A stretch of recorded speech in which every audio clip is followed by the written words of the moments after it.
DJDUBL. It's DJDUBL here, and today I'm joined by Lotto Boyzz. Ash and Lucas back in the building. You know. What's going on, fellas? Yeah, man. Good. Been busy. Yeah, Busy, guys. Freshers Week's just coming to an end right now. Yep. I've seen your names on quite a few different lineups, different cities, all over the place. Yeah. Literally. Since No Don dropped, it kind of blew up very quickly for you. Like, you entered the club circuit real quick. Yeah. And got very, very active. How have you both adjusted to that? Like, have you adjusted to it? Yeah, you kind of have to get used to it. The late nights, early mornings for studio, like it's just non-stop. But yeah, we adjusted to it pretty, I wouldn't say quick, but once we got into it, it was good. It was good, yeah. Like, Kind of have to be, innit? Yeah. Do you enjoy it? Like, do you enjoy the late nights? I know it's hard and it's tiring, but like, do you thrive off the late nights and early mornings? Some artists don't. Some artists like, nah, drop me out, let me just chill. Nah, I think well, personally for me, I enjoy it. I think I like the fact of having having to rush in the morning in a sense, and like, yeah, I know it's weird.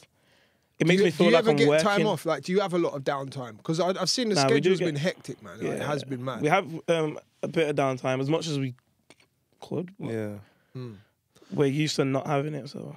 Yeah. You started 2018 with a bang. Bad Vibe being a massive record. Like, Spotify streams through the roof, YouTube views through the roof. Has that particular record opened up a lot of new doors for you guys?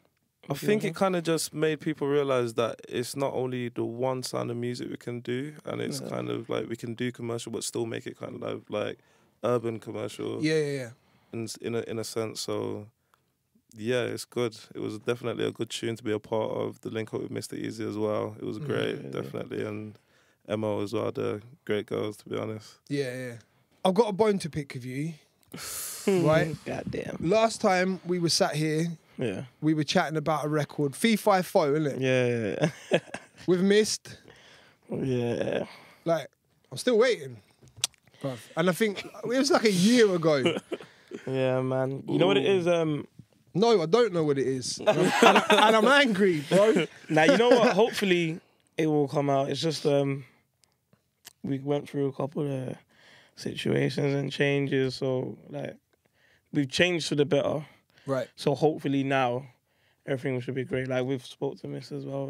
So is it down to like a strategy, like strategic thing? I mean, like strategic releases. So. Is that? I think because there's two people as well. There's two parties, so it's like it has to match up. Being the producer as well, like so it has to like match up at everyone's schedule. Hurry up. We wish it was as easy as that. After we spoke last time, the Afra Ben project came out. Was it as well received as you guys thought it was? I think it was a more of like a introduction, so people took it as like, oh yeah, this is a nice introduction. I think people knew it was an introduction. Do you know what I mean? And the feedback that we got was great, to be honest. It wasn't on like a mass, like an album mass, but it was like real good feedback. You never told me the name beforehand because it was all like a big secret until it dropped. Yeah. So obviously it's called Afra Ben, the genre definition. Yeah. Are you just saying like that's your genre as Lotto Boyzz, or are you kind of saying don't call it that, call it this? Do you know what I mean? So like Afro swing, Afro rap, Afro bashment. That's a lot of the terminology that's kind of surrounding what a lot of the UK artists are doing. So are you guys just saying no, don't call it any of that, call it Afra Ben? I think it was more just where our music was at the time, and it's like a good representation of that project, if you get what I'm trying to say. So that's why we named it that at the time. But now our music lane has definitely opened up into a large, like a bigger sound. So we're touching on a lot of different sounds, so we wouldn't just be falling into Afro Ben anymore. So yeah. Have you been open up to like many more producers? We've been in with ADP, the Beat Freaks, Preditah, IO, Levi, TSB, Ill Blue. Yeah. We've been mashing work. Trust me. Sick. So I noticed you said Preditah because he's your cousin. Yeah. He's your cousin, right? Because that was one thing I was going to ask you about is like, there wasn't a lot of early Lotto Boyzz and Preditah stuff that I'm aware of. Yeah, no, there wasn't. But it would make sense. It would. You know, at the time, I didn't think I was ready for that yet. And I didn't want to because me and Preditah have a different type of relationship in it. So like the first time I actually said to like Preditah, close different or yeah, like close, yeah. right. So obviously when I was saying to him like, I want to do music and that, when I was like young, I was probably like 14 or 15. He asked me, what do you want to do it for? Me being young-minded, I said money, da-da-da-da-da. Yeah. He was like, wrong motive.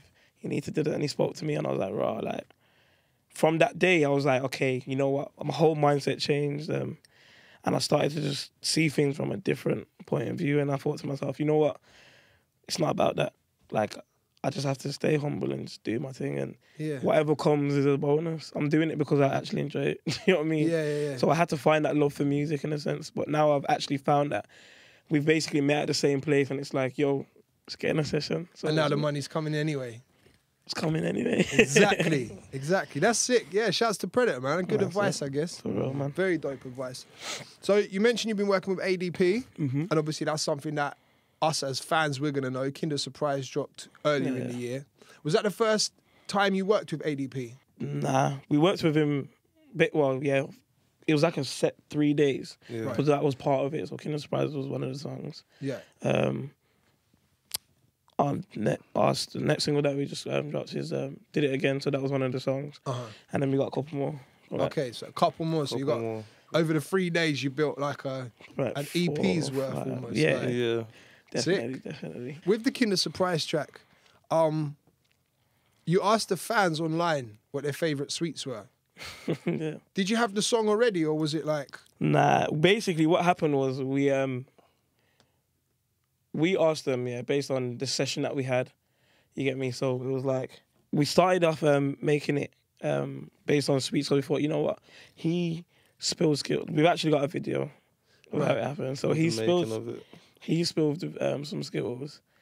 I was eating Haribo's when I went inside the studio, and it was just a thing of, you know, let's just throw it together. So we just vibes in with it. So that's when we was like, so what's everyone's favourite sweets? Because I couldn't think of sweets, so I was like, what's everyone's favourite sweets? Right. Literally. So based off the answers you got, you wrote the song? Yeah.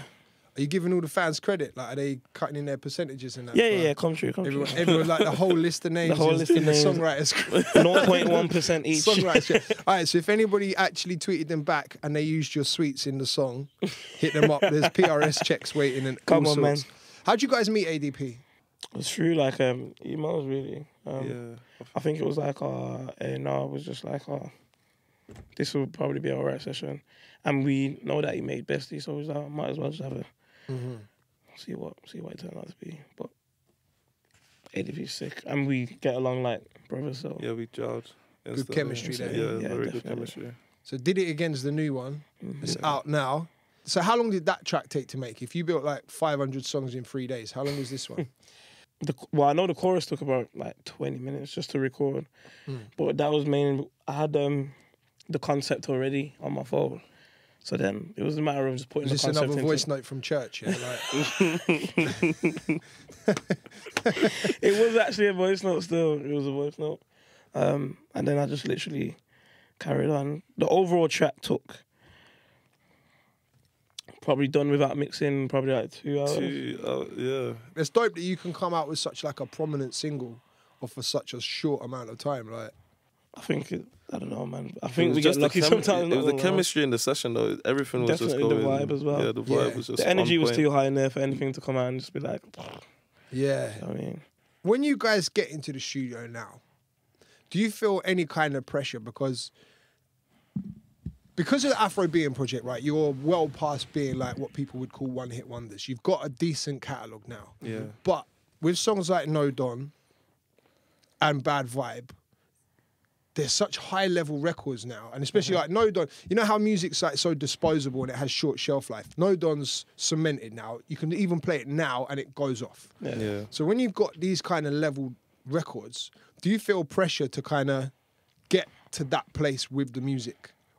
Me personally, with the whole music and following up, I don't really do it in a sense, because in my head I'm thinking, if I pressure myself, I'm not going to be myself. You know what I'm trying to say? So in my head I just always think, just work hard. Like, you can't, it's not, sometimes it's not even about the song, the type of songs you hear today that are actually blowing up and probably not even the best songs you've heard. It's just that that person has put so much work into it that you literally see it everywhere, or that person has built his profile to this point, to the point where it's like he can do those things in masses. So like with us, like we work hard, and the vibe that we create from it, it's a general feeling, and we want the music to matter. So it's like, if you hear it and you like it, then it has to go somewhere. Yeah, it might, if it doesn't go far, then cool. Then we've got loads more that we could actually like put out and thing. I don't ever feel like, oh man, we need to top this, because I didn't join it for the whole making the best bangers in the world. I want to be one of the best in the world. Don't get twisted, but I didn't join music to pressure myself. Do you know what I'm saying?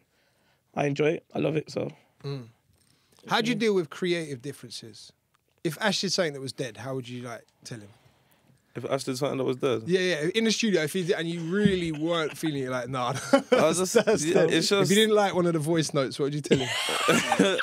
It'd just be pure honesty. It was just like, I'm not feeling that, but yeah, we just go with it. We just work together, and I think that's how we've created our best music. No awkwardness. Nah, I don't think so. I don't think we've ever had a moment where it's like, oh, that's mad rubbish. Like, I think we'll just know from like the vibe. Yeah.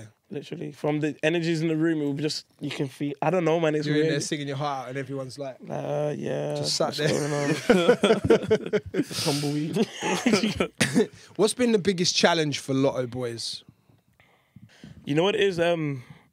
Without saying too much, just for me, it was just dealing with like depression and things like that. Okay. So it was like, I had to go through it, and I'm not one to like say everything to everyone. I'll probably just keep it to myself, you know, them ones. And obviously, I won't say too much here, because there's a couple of songs that you will hear that come out and you would know. I'll tell the story for it, but I had to deal with it and not be selfish in a sense. So. Right, yeah. Since your time in music. Yeah, literally. Bruv, you know what? That's such a common thing. Like, it's something that so many artists, like anxiety, depression, like mental health issues are rife in the music industry. It's just that people don't talk about it, innit? Isn't it? It's crazy. For me, I think it was breaking that confidence barrier of just being able to love myself. Like at the start, being on stage in front of so many eyes, and every like eyes on you, it's just crazy. Like, so to get over that barrier at the start, it was kind of hard for me, but it was just learning to love myself and just be comfortable in my own skin. And yeah, it kind of got there in the end. But I've seen the stage shows now, and like, they're lit, so the confidence is definitely there. Yeah, man. Yeah, that had to be worked on. Yeah. What are you guys working towards now then? Obviously the single's out. Yeah. So that's the main focal point. Let's get that to 1 billion streams. 1 billion streams. But moving on from the single, what's happening? What's that? Is that part of a bigger collection? I think so. I think so. Don't shut me down. You did this last time. No, I'm not having it. I'm not having it today. I'm not having it. You did this last time. Cool. You know Give what? me something. Tell me. Let's excite the fans. A project. A project. Yeah, there's a project coming. That's the deadest answer. I'm not gonna lie. What? Okay, how about a project that will flip your brain? Okay. You will literally be like, what? Mind so is it blowing. like more introverted? I mean, you mentioned like the records you were just talking about. So like more of an insight into you guys personally, like deeper music. Definitely. Not to say your music wasn't deep before, but you know what I mean? It seems very this like one, party and like fun orientated. So just the actual real side of it. Like, this is what's really going on, and it's you know what? We've heard it, so it gets me. Is it ready? It's ready. It's ready, and the title is. Yeah. I don't even know why I came. You knew I wasn't gonna. You know. I knew. Collaborations. Any collaborations on there? Missed. Good one. You'll say. Yeah, I would say there's potential. Potential collabs. The media training is real. Sidestepping. There's potential maybe collaborations on a possible project that might have a name. That's the best way to put it. It could be released at some point. Last thing, let's talk about the pop-up shows. Just explain that for me real quick. Like, why they pop-up shows and why they're not headline shows, and what is it looks like from the flyer, it looks like it's going to be like a real fun event rather than just come and watch us do this. There's giveaways and like, tell me about it, man. I think we just had a period this year where we was kind of like ghost, like we was gone for a minute for reasons out of our hands. So what's that, like scheduling things at the label or like outside of music stuff? It's just basically like we're just getting the teams together. So okay, right. Strategizing. Yeah, definitely. So we thought just to make a bit of noise for our fans, we'd just put on a few pop-up shows. This is just to like get more interactive with the fans and let them know that we're still about, obviously. And so yeah, we're just trying to have a bit of fun with them, and yeah, we've got stuff coming for them, and just letting them know that we've got big things ahead of us coming. Big things on the way. Yeah. So the artwork's all over the socials. How can they get the tickets? And firstly, name the cities. What is it? Manchester, Birmingham, and London, right? Manchester, Birmingham, London. Just go on Live Nation and literally type in Lotto Boyzz, and anything that we're actually doing will actually come up on there. So amazing. Just look for the pop-up dates. What are the dates? The dates are. The dates are. We was meant to be prepared for this, wasn't it? The 5th, the 6th, and the 8th. So on the 5th of November, we're gonna be at Hoxton, B&K, that's London. Tuesday, O2 Academy 3, that's Birmingham, on the 6th. And the 8th, which is the Thursday, we're gonna be in Manchester at Night People. There you go. Sick. Lotto Boyzz, it's been a pleasure. Looking forward to this project, even though I know nothing about it. I'm looking forward. You know what? Come to one of the pop-up days. I'm going to come to the London one. I'm coming to London, man. Come to London. We're going to sort it out. DJ Double here with Ash and Lucas, a.k.a. the Lotto Boyzz. Jeez.